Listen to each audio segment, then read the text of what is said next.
Friends, welcome to निगुती। तर आज निगुतीमध्ये मी तुम्हाला दाखवणार आहे सॉफ्ट रवा डोसा। चला तर मग पटकन बनवायला घेऊ। तर डोसा बनवण्यासाठी आपण मिक्सर जार मध्ये घेतोय हाफ कप रवा, हाफ कप दही घेणार आहोत आपण। त्यामध्ये आपण थोडेसे भिजवलेले पोहे घालूया। एक 2 ते 3 चमचे पोहे घालायचे आहेत आपल्याला। ह्याच्यात आपण थोडंसं पाणी घालूया आणि हे मिक्सरला छान फिरवून घेऊ आपण। एकदम बारीक वाटून घ्यायचं आपल्याला। हे बॅटर आपण मस्त बारीक वाटून घेतलेलं आहे मिक्सरला। हे आपण एका बाउल मध्ये काढून घेऊ।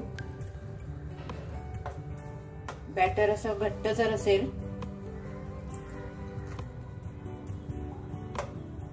थोडंसं पाणी घालून ह्याला एकदम फ्री फ्लोइंग असं करून घेऊया आपण।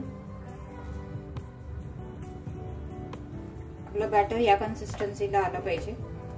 आता आपण ह्याच्यात घालूया मीठ।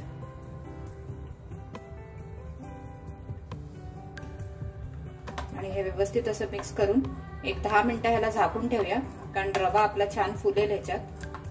तर एक 10 मिनिटं आपण ह्याला झाकून साईडला ठेवून देऊ। तोपर्यंत आपण चटणी करून घेऊ।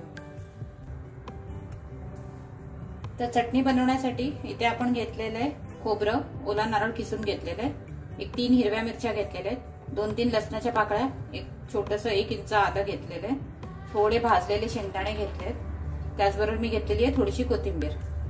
तुम्ही ह्याच्यात लिंबू घालू शकता किंवा कैरी घालू शकता। आता कैरीचा सीझन आहे तर तुम्ही कैरी वापरू शकता किंवा तुम्ही चिंच सुद्धा वापरू शकता थोडासा आंबटपणा आणण्यासाठी। तर हे सगळं आपण आता मिक्सरच्या भांड्यात घेऊया आणि ह्याच्यामध्ये थोडंसं मीठ आणि लिंबू पिळून आपण ह्याला मस्त बारीक वाटून घेऊया।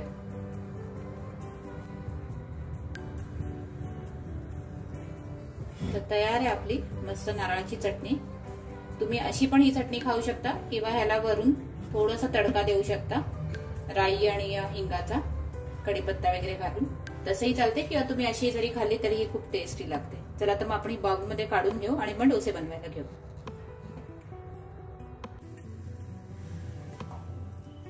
तर मी नॉनस्टिक तवा गरम केलेला आहे, त्याला मी कांद्याने असं तेल लावून घेते। आता आपण बॅटर टाकूया। हे अजिबात तुम्हाला पसरवायचं नाहीये, हा डोसा असाच करायचा आहे। तर हे बॅटर टाकून असंच ठेवून द्या आणि पहिले ह्याला गॅस फास्ट ठेवा, नंतर मग आपण बारीक गॅस करून ह्याला शिजवणार आहोत। डोसा एका बाजूने आपला झाला ब्राऊन, त्याला पलटवून द्या आणि दुसऱ्या बाजूने पण त्याला थोडंसं 1-2-3 मिनिटं शिजवून घ्या। दुसऱ्या बाजूने पण आपण डोसा शिजवून घेतलाय। आपण आता हा डोसा काढून घेऊ आणि अशाच पद्धतीने बाकीचे डोसे काढून घेऊ।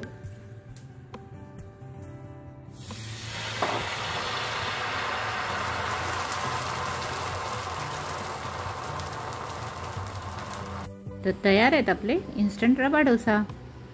तुम्हाला मी आता दाखवते हे किती सॉफ्ट बनलेत।